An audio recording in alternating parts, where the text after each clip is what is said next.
소바주 아주머니 모파상 저르주 푸시에게 1.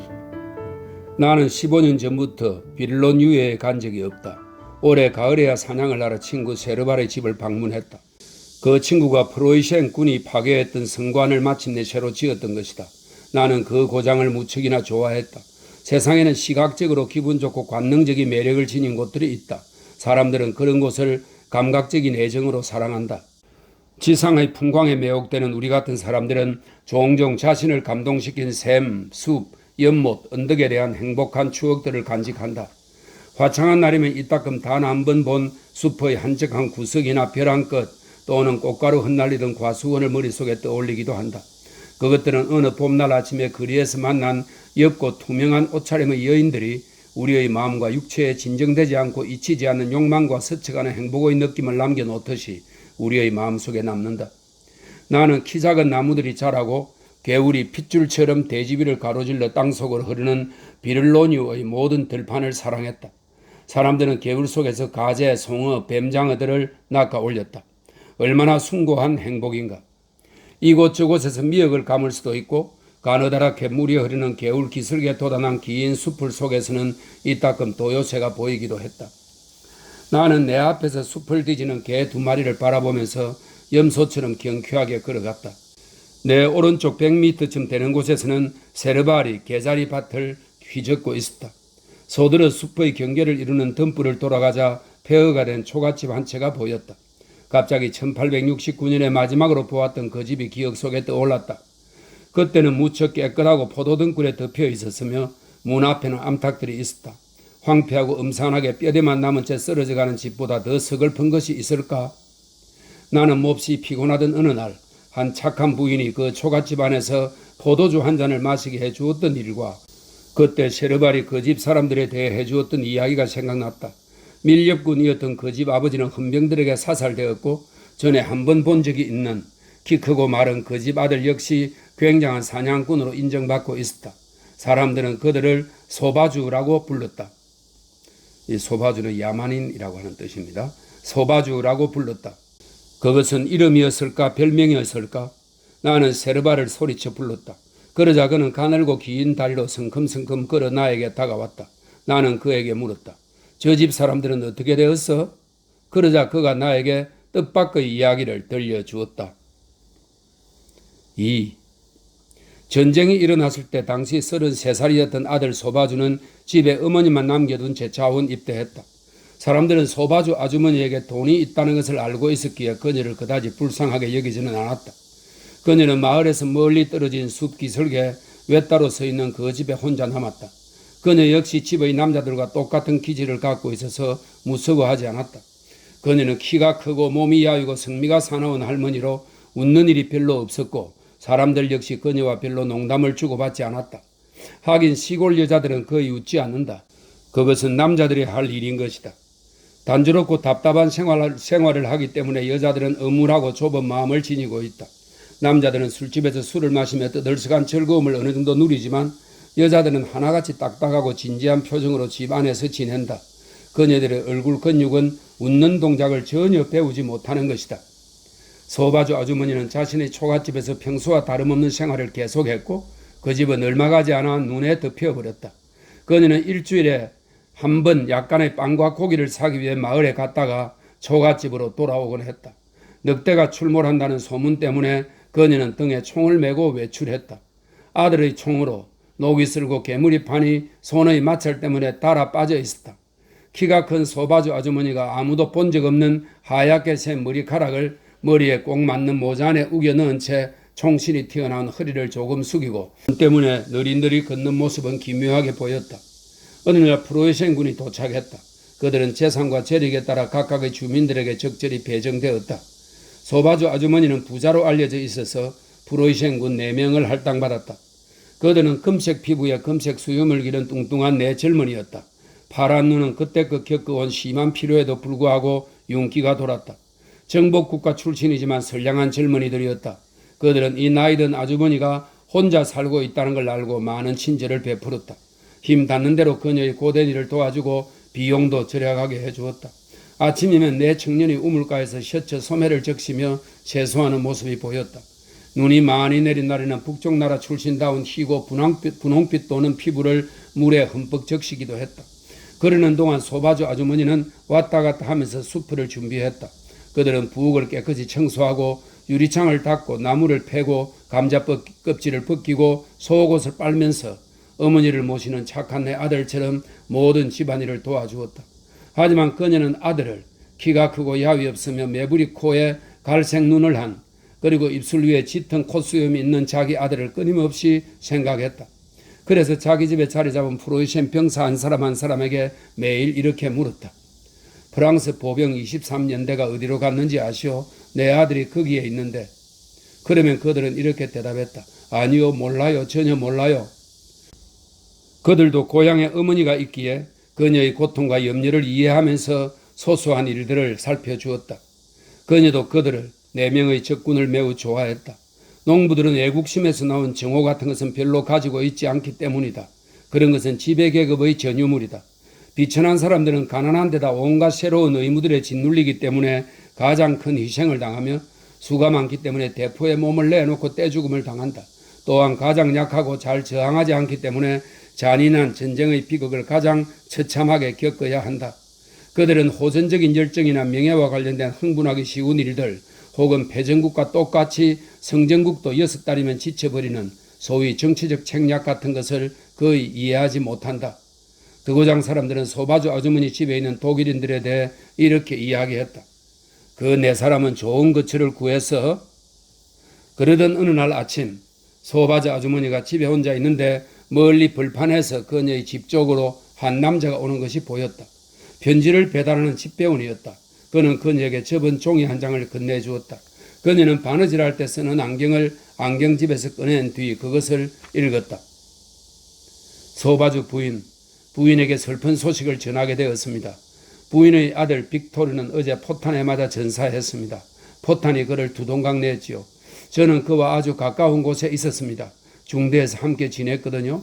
그는 만일 자기에게 불행한 일이 생기면 꼭 어머니에게 알려달라고 부탁했습니다. 저는 전쟁이 끝나면 부인께 전해드리려고 빅토르의 주머니 속에 들어있던 시계를 맡아가지고 있습니다. 그럼 안녕히 계십시오. 보병 제23년대 이등병 세제르 리버.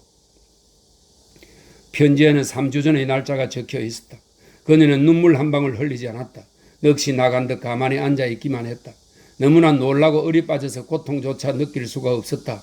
그녀는 생각했다. 이제 빅토르가 죽고 없단 말이지?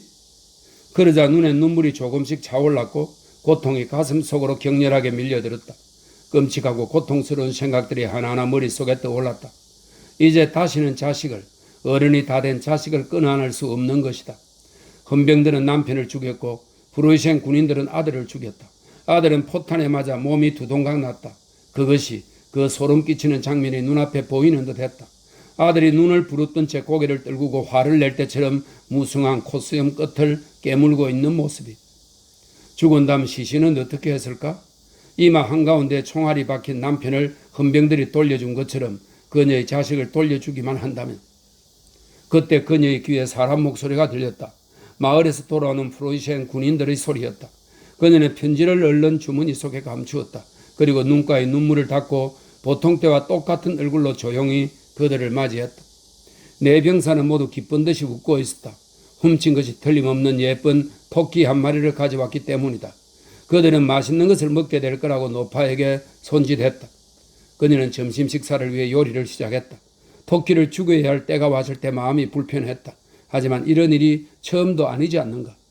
병사 한 명이 토끼의 귀 뒤쪽을 한 대 갈겨 죽여버렸다. 일단 토끼가 죽자 그녀는 토끼의 가죽을 벗겨 붉은 살을 끄집어냈다. 그러자 그녀의 손에 잔뜩 묻은 선명한 피를 보자 그 미지근한 피가 식어서 엉기는 것을 느끼자 머리에서 발끝까지 전율이 일었다. 시뻘건 피투성이가 된 채 아직도 맥박이 뛰고 있는 그 짐승처럼 두동강 났을 아들의 모습이 눈앞에 보이는 것만 같았다. 그녀는 프로이센 병사들과 함께 식탁에 앉았다. 그러나 단 한 입도 먹을 수가 없었다. 그녀는 아랑곳하지 않고 토끼 고기를 개걸스럽게 먹어대었고 그녀는 무언가를 궁리하며 말없이 그들을 곁눈질로 바라보았다. 그녀가 너무 태연한 표정이어서 그들은 아무것도 눈치채지 못했다. 갑자기 그녀가 물었다. 그러고 보니 자네들 이름조차 모르고 있네? 우리가 함께 지낸 지가 한 달이나 되었는데 말이야? 그러자 그들은 그녀가 원하는 것이 무엇인지 간신히 이해하고 자기들의 이름을 알려주었다. 그것으로도 충분하지 않아서 그녀는 종이에 그들의 집 주소를 쓰게 했다. 그런 다음 커다란 코에 안경을 걸치고 알 수 없는 그 글자들을 들여다보았다. 잠시 후 그녀는 종이를 접어 호주머니 속에 넣었다. 그 호주머니 속에는 아들의 죽음을 알려준 종이 쪽지가 들어있었다. 식사가 끝나자 그녀가 그들에게 말했다. 나는 자네들을 위해 일을 하러 가겠네. 그러고는 그들이 자는 다락방에 건초를 올려다 놓기 시작했다. 그 모습을 보고 그들이 놀라자 그녀는 그들이 춥지 않게 하려고 그런다고 설명했다. 그들은 그녀를 도왔다. 푹신한 집단을 초가 지붕에 닿도록 쌓아 올렸다. 그렇게 벽 4개가 있는 따뜻하고 향기롭고 넓은 방 하나를 만들었다. 거기에서는 잠이 아주 잘 올 것 같았다. 저녁 식사 때 그들 중 한 사람이 그녀가 전혀 먹지 않는 것을 보고 걱정했다. 그러자 그녀는 위경련이 나서 그런다고 잘라 말했다. 잠시 후 그녀는 집을 덮이려고 불을 넉넉히 지폈다. 독일인 4사람은 매일 밤 이용해온 사다리를 타고 그들의 거처로 올라갔다. 다락방의 문이 닫히자마자 노파는 사다리를 치워버렸다. 그런 다음 소리 없이 바깥의 문을 열고 집단을 가지고 와서 부엌을 가득 채웠다. 맨발로 눈 위를 너무나 조심스럽게 걸었기 때문에 아무 소리도 들리지 않았다. 이따금 그녀는 잠든 4병사가 내는 고르지 않게 울려 퍼지는 코 고는 소리에 귀를 기울였다. 충분히 준비가 되었다고 판단되자 그녀는 집 한 단을 화덕에 던져 넣었다. 집단이 바싹 말라 있어서 금세 불이 붙었다. 그녀는 그것을 다른 집단 위에 흩어놓고 밖으로 나와 집을 바라보았다. 순식간에 맹렬한 불빛이 초가집의 내부를 비추었다. 잠시 후 초가집은 벌겋게 단 숯불이 되었고 타오르는 거대한 화덕이 되었다. 번쩍이는 불빛이 좁은 창문 밖으로 새어나와 새하얀 눈 위에 한 줄기 선명한 빛을 던졌다. 잠시 후 커다란 비명소리가 집 꼭대기에서 들려왔다. 이어서 시끄럽게 울부짖는 소리와 불안과 공포로 비통하게 고함치는 소리가 들렸다. 뚜껑문이 집 안쪽에서 무너졌고 불의 소용돌이가 다락방으로 치솟아 초가지붕을 뚫고 거대한 화연처럼 하늘로 올라갔다. 이내 초가집 전체가 불꽃을 피워올리며 활활 타올랐다. 이제 집안에서는 타닥거리며 불이 타오르는 소리, 삐걱거리는 소리, 대들보가 무너지는 소리 말고는 아무 소리도 들리지 않았다. 갑자기 지붕이 무너졌고 타오르는 집의 뼈대는 공중으로 구름 같은 연기 한가운데로 깃털 장식 같은 커다란 불티를 던지고 있었다. 불빛으로 환해진 하얀 들판이 붉은 빛을 띤 은빛 상보처럼 빛났다. 멀리서 종이 울리기 시작했다. 소바주 아주머니는 프로이센 병사가 한 명이라도 빠져나올까봐 아들의 총을 든 채 허물어져 가는 자기 집 앞에 그대로 서 있었다.